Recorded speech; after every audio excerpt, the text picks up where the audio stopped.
You ask Tiger to solve.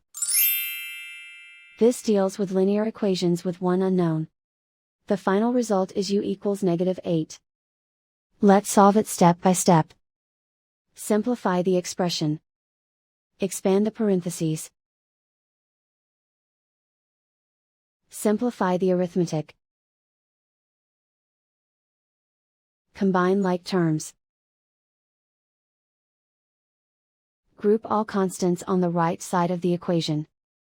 Add 4 to both sides. Simplify the arithmetic.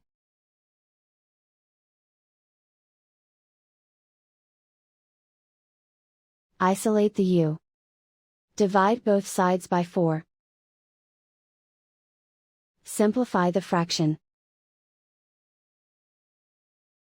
Find the greatest common factor of the numerator and denominator. Factor out and cancel the greatest common factor.